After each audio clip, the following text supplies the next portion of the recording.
આજે વિસાવદર વિધાનસભા પેટાચૂંટણીનું પરિણામ. પ્રથમ 134 પોસ્ટલ બેલેટની મતગણતરી શરૂ. પોસ્ટલ બેલેટની ગણતરીનું પરિણામ બાદમાં જાહેર કરાશે. 21 રાઉન્ડમાં કુલ 14 ટેબલ ઉપર મતગણતરી. 294 બૂથની થશે મતગણતરી. 2 ડીવાયએસપી સહિત કુલ 200 પોલીસ કર્મચારીનો બંદોબસ્ત.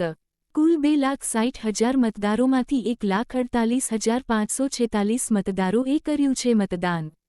કુલ મતદાન 56.89%.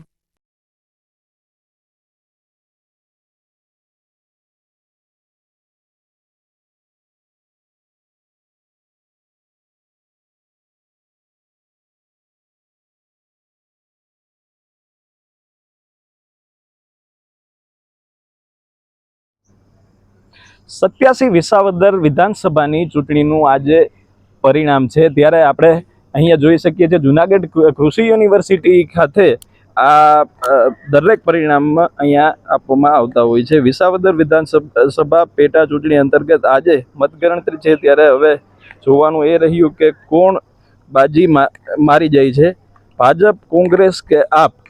સવારે 8 કલાકથી મતગણતરીની પ્રક્રિયા શરૂ થશે. મતગણતરીની વાત કરવામાં આવે તો અહીંયા 14 ટેબલ પર 21 રાઉન્ડ મતગણતરીની પ્રક્રિયા હાથ ધરવામાં આવશે.